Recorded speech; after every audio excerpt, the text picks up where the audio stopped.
here tonight on the show.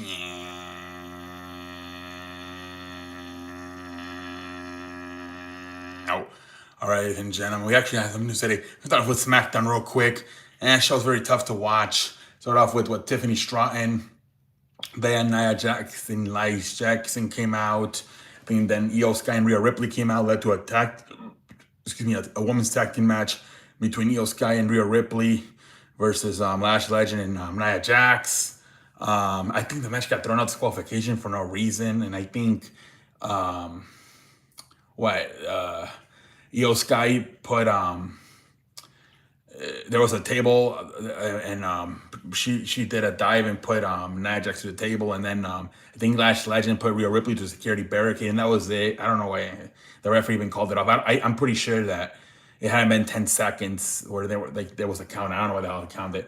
Next, they had a freaking what was next? Like a freaking tag team match, like 5-on-5. I think it was the MFTs versus Dragunov and Carmelo Hayes, Shinsuke Nakamura, Apollo, and Matt Cardona. Wow, Jesus Christ. Making chicken salad. The MFTs win it. And then what else? Let me think. Then you had what?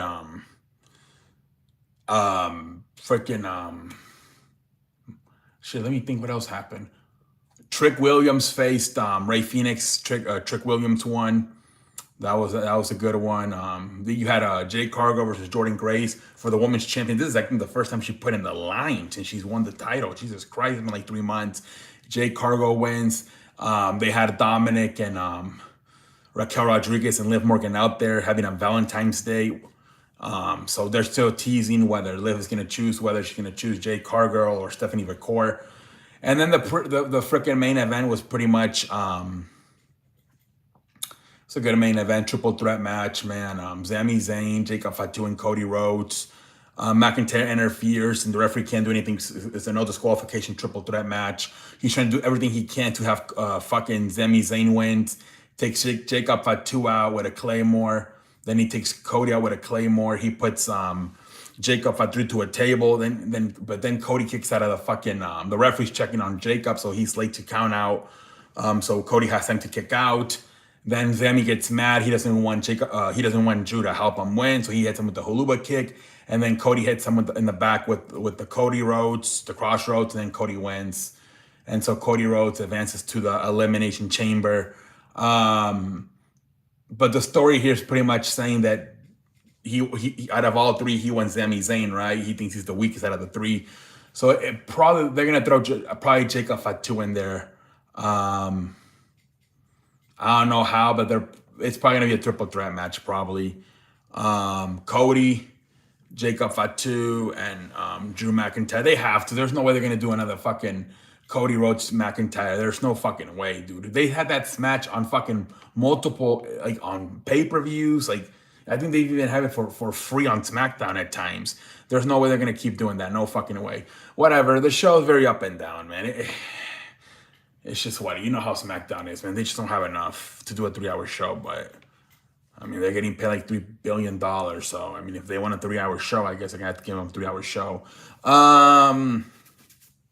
Anyways, what else happened? We did get some. Let me see. We did get some football news. They're saying that what was this? What was the news? Let me fucking remember though. Shit. I think they were saying something about Jalen Hurts, how like a lot of people are not big fans of him, and how there could be a trade this offseason for Jalen Hurts or something. They're saying that his numbers are terrible when he throws in the middle of the field, meaning he can't see because of the offensive line is too big and he's too short. So there's rumors about Jalen Hurts potentially being traded this offseason. We'll see what happens there. Also, I think Nick Sirianni was as a top 3 candidate to get fired for this upcoming season. So we'll see how that goes. And then what else was going on? I think they They're saying that I don't know why they would do this, but the Rams and San Francisco play a game in Australia instead of having them because it's 15 hours away, so they're kind of worried it's gonna fuck up their season. I don't know why come they just don't have them like fly in week 11, play the game, and then don't play have a bye week and then play again in week 13. Simple as that.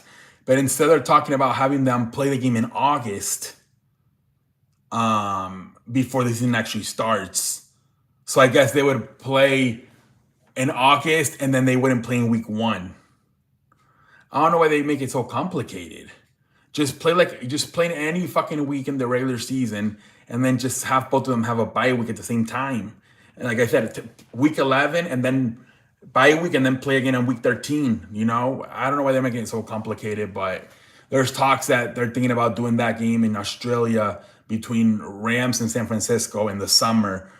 Maybe like the around like middle like of August. I don't understand. Like maybe like the final week of August. They don't know yet. I don't know why they're making it so complicated, man. Jesus Christ. What else is going on? Fernando Mendoza, they said that if it was, did I say this? I might have said this. That if it was the draft of a few years ago between Drake May and Caleb Williams and Jay and Daniels, that he would be the fourth best quarterback, that all three of them would go ahead of him. So a lot of people are starting to not grade Fernando Mendoza that high, and they're getting kind of picky. You know how it is this time of year. They have nothing to talk about. Let's see. Basketball, Chris Paul retired.